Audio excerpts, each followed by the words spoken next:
Alasan yang pertama, mengapa kita harus mengasihi musuh-musuh kita? Dikatakan kamu adalah anak-anak Allah.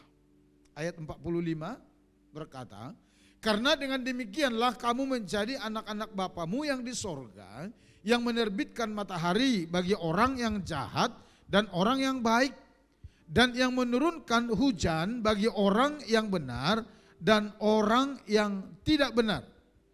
Nah, kata menjadi anak-anak Bapa di sorga di sini artinya setiap murid Yesus adalah orang-orang yang mencerminkan sifat Allah. Jadi alasan yang pertama, mengapa kita harus mengasihi musuh-musuh kita? Ingat musuh-musuh, karena di teks berbahasa Yunani diterjemahkan ke Inggris itu dia pakai kata jamak. Artinya ada banyak musuh. Atau ada banyak orang yang memusuhi kita gitu loh. Yang membenci, yang tidak suka kepada kita. Tapi Yesus berkata, kamu harus mengasihinya. Kenapa? Ya karena kamu anak-anak Allah. Di mana Yesus mengharapkan dan mengajar, meminta kepada kita bahwa setiap orang percaya yang disebut anak-anak Allah harus mencerminkan sifat Allah itu. Seperti apa sifat Allah itu? Next, kita lihat. Sifat Bapa di sorga itu adalah baik bagi semua orang. Jadi ketika Yesus mengajarkan dan memerintahkan kepada para muridnya supaya mengasihi para musuh-musuhnya, alasannya karena kita anak-anak Allah yang harus mencerminkan sifat Bapa. Sifat apa itu? Sifat baik. Kepada siapa? Kepada semua orang. Kenapa harus kepada semua orang? Lihat. Karena Allah berbuat baik kepada semua orang tanpa melihat siapakah mereka itu. Apakah mereka itu jahat atau disebut dengan orang tidak benar. Atau apakah mereka orang baik atau orang benar. Mereka harus dikasihi. Karena apa? Karena Bapa di sorga mengasihi mereka. Jadi ketika kita Bapak Ibu berkata bahwa kita adalah orang percaya kepada Yesus, kita itu anak-anak Allah. Itu kata firman Tuhan. Dan sebagai anak-anak Allah, kita harus mencerminkan sifat Allah yang sebenarnya itu. Yaitu baik bagi semua orang. Tindakan mengasihi, memberkati, berbuat baik, dan berdoa bagi musuh-musuh kita adalah merupakan refleksi sifat dari Bapa di sorga, yaitu sifat baik dan kasihnya. Ingat, tindakan mengasihi, tindakan memberkati, tindakan berbuat baik dan berdoa bagi musuh itu adalah merupakan refleksi sifat dari Bapa di sorga. Saya mau katakan ini gampang-gampang susah Bapak Ibu. Tapi saya mau beritahu, kita ditetapkan menjadi seperti Yesus, mau tidak mau, suka tidak suka, kita harus melakukannya. Kenapa? Karena Bapa kita bersikap seperti itu. Dan lebih lagi Yesus berkata bahwa dia telah meninggalkan teladan bagi kita. Petrus menulisnya, Yesus meninggalkan teladan itu bagi kita. Coba kita lihat 1 Petrus pasal 2 ayat 20. Dikatakan demikian, perhatikan. Sebab dapatkah disebut pujian jika kamu menderita pukulan karena kamu berbuat dosa? Apa dapat disebut sebagai pujian? Enggak. Ya karena upah dosa itu maut. Setiap orang melakukan pelanggaran kesalahan itu mereka layak mendapat imbalan dari itu. Jadi kalau kita menderita karena perbuatan dosa yang kita lakukan, itu enggak ada pujian di sana. Memang itu layak seperti itu. Nah, tetapi jika kamu berbuat baik dan karena itu kamu harus menderita, maka itu adalah kasih karunia pada Allah. Next. Sebab untuk itulah kamu dipanggil, karena Kristus pun telah menderita untuk kamu dan telah meninggalkan teladan bagimu, supaya kamu mengikuti jejaknya. Yang percaya katakan amin. Kristus telah meninggalkan teladan itu bagi kita. Apa itu? Ia tidak berbuat dosa dan tipu tidak ada dalam mulutnya. Ayat 23. Ketika ia dicaci maki, ia tidak membalas dengan mencaci maki. Ketika ia menderita, ia tidak mengancam, tetapi ia menyerahkannya kepada Dia yang menghakimi dengan adil. Itulah yang harus kita praktekkan, kita peragakan dalam kehidupan kita sebagai sebuah warisan, kata Roh Kudus melalui Rasul Petrus kepada orang percaya. Sebab dikatakan, bagaimana bisa disebut pujian kalau kamu menderita karena kesalahan, karena dosa? Enggak ada pujian di sana.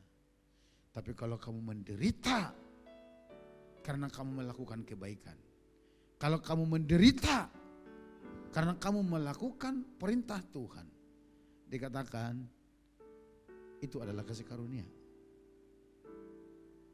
Dan Tuhan memanggil kita untuk itu. Karena melalui itu orang akan bisa melihat bahwa Kristus ada di dalam kita, saudara. Kira-kira mana lebih enak? Ketika kita dimaki orang, diolok orang, membalas dengan memaki atau dengan memberkati? Mana yang lebih enak? Atau kecondongan kita mana yang lebih condong kira-kira kemana? Membalas dengan memaki. Itulah naturalnya. Itulah daging kita, itulah manusiawi kita. Tetapi Yesus berkata, karena kamu anak-anak Bapa di sorga, maka kamu harus mencerminkan sifat Bapa itu. Ketika kamu dicaci maki, jangan balas dengan caci maki. Sampai Rasul Petrus berkata, Yesus itu meninggalkan teladannya bagi kita. Artinya begini, kalau kamu dicaci maki, kalau kamu dihina, kamu balas dengan caci maki, hinaan, bahkan lebih lagi dari itu, Rasul Petrus mau tanya, sebenarnya yang kamu teladani siapa? Kamu ini anak siapa? Kan gitu, saudara. Anak Tuhan atau anak antu? Loh iya dong, iya kan? Loh Yesus mengajarkannya, bahkan Roh Kudus berpesan kepada orang percaya menyampaikannya oleh Rasul Petrus. Dia meninggalkan teladan itu bagi kita. Di mana kita harus memilih lebih tenang, lebih adem, lebih menerima. Ketika orang mencaci maki kita, ketika orang menjahati kita, ketika orang mungkin memfitnah kita, gosipin kita, tuduh macam-macam, tapi kita balik mengasihi, memberkati, oleh karena kita sadar bahwa Bapa mengasihi mereka. Kalau Bapa mengasihi mereka, kita ini siapa? Yang harus bangkit, yang harus berdiri dan melontarkan kata-kata mungkin yang lebih parah daripada yang mereka lontarkan kepada kita. Kita ini siapa? Kenapa kita tidak memilih membawa orang itu dan diri kita kepada Tuhan? Biar Tuhan yang memberikan penilaian. Amin. Amin. Biar Tuhan yang memberikan checklistnya. Kamu ngomong begini tentang dia itu enggak benar. Yang ini enggak benar juga. Ini yang apa lagi? Itu kamu lakukan karena kamu contohnya dipengaruhi orang. Karena kamu terima informasi yang salah dari orang-orang di sekelilingmu yang mungkin bisa saja merasa iri sama Angel, kan begitu. Sehingga berkata begini, tahu enggak Angel itu begini, oh di depanmu dia baik, di belakangmu dia habis hujat kamu, dia habis jelek-jelekin kamu. Padahal kamu kan udah jelek ya gitu loh. Ya kan saudara. Wah dengar itu langsung, sampai beritanya ke Angel. Kalau Angel sadar, dia adalah anak Bapa di sorga. Yesus berkata, supaya kita mencerminkan sifat Bapa itu. Sifat apa? Baik. Yang tidak membalas makian dengan makian, yang tidak membalas hujatan dengan hujatan, yang tidak membalas caci maki, fitnah dengan fitnah. Enggak perlu. Lebih baik kita bawa kepada Tuhan. Kita harus berdoa memberkati mereka. Alasan yang kedua, mengapa kita harus mengasihi musuh-musuh kita? Dikatakan, kamu menunjukkan hidup yang berbeda.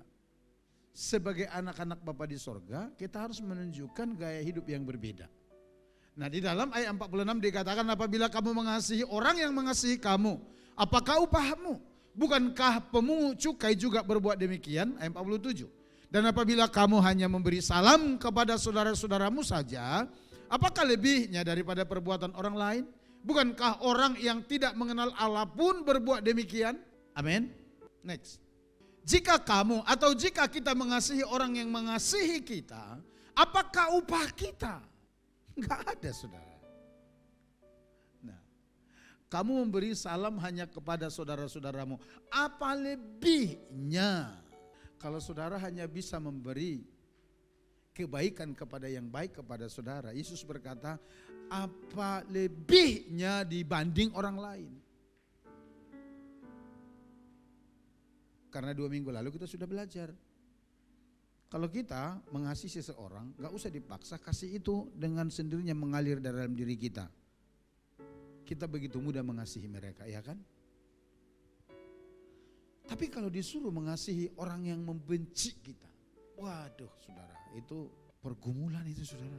Tapi Yesus berkata demikian, kamu harus melakukannya. Kenapa? Karena yang pertama, kamu anak-anak Bapa di sorga. Yang kedua, kamu harus menunjukkan cara hidup yang berbeda dengan orang-orang dunia ini. Amin. Kalau orang-orang di dunia berkata, tampar pipi kanan, saya tampar juga pipi kananmu, kan begitu. Tapi Yesus berkata, ditampar pipi kananmu, berikan pipi kiri. Baru kelihatan bahwa kita itu anak-anak Bapa di sorga. Amin. Kalau kita hanya bisa memberi salam kepada orang-orang yang begitu baik dengan kita, enggak ada bedanya kita, saudara, dengan orang lain. Halo anak-anak sekolah yang suka berkelahi di sekolah itu. Kalau engkau ikut-ikutan dengan cara seperti itu, enggak ada bedanya engkau dengan orang-orang di luar sana. Dengan melontarkan kalimat-kalimat pertanyaan ini, Yesus sedang menegaskan kepada para muridnya atau kepada kita saat ini, supaya kita memiliki gaya hidup atau kehidupan yang berbeda dengan orang-orang lain di sekeliling kita. Next. Nah, coba kita baca bersama-sama ini firman ini. 1, 2, 3 ya. Janganlah kamu menjadi serupa dengan dunia ini, tetapi berubahlah oleh pembaharuan budimu, sehingga kamu dapat membedakan manakah kehendak Allah, apa yang baik, yang berkenan kepada Allah dan yang. Surat ini ditulis oleh Paulus, ditujukan kepada orang-orang percaya secara khusus. Jemaat di Roma yang saat itu mereka tengah mengalami penderitaan penganiayaan. Tapi Paulus berkata, menyikapi itu kamu harus berbeda dengan dunia ini. Kalau dunia dijahatin, dia lebih jahat lagi membalasnya. Tapi firman Tuhan berkata, kamu harus berbeda. Jangan serupa dengan dunia ini. Tunjukkan cara hidup, tunjukkan gaya hidup yang berbeda dengan orang-orang dunia.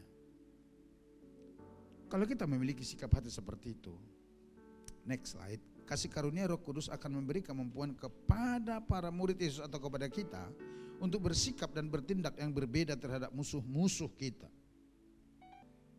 Kalau para rabi mengajarkan bencilah musuhmu, tetapi Yesus dan juga kita orang percaya harus melakukan sebaliknya, yaitu mengasihi orang-orang memusuhi kita. Yang mengerti dan percaya dan mau katakan amin. Amin. Jadi mulai malam ini, ayo praktekkan apa yang diajarkan Yesus kepada kita. Biar nama Bapa di sorga dipermuliakan. Kalau kita balas dengan gaya preman, di luar sana banyak itu. Justru yang di luar sana memerlukan sesuatu yang berbeda. Makanya kita ada di sana menunjukkan itu supaya orang lihat bahwa Allah ada di dalam kita sehingga mereka mempermuliakan Bapa. Mungkin saudara berkata, hanya sebatas itu Pak. Enggak. Apalagi hidupmu pasti diberkati. Kalau hidupmu semakin menjadi seperti Yesus, hidupmu pasti diberkati. Yakin itu. Percaya itu. Hatimu tenang, hatimu damai, hatimu penuh sukacita. Orang lain semua manyun, tapi engkau bisa tersenyum. Karena apa? Engkau diberkati oleh Tuhan. Yang percaya dan mau katakan amin. Kita datang kepada Tuhan saudara.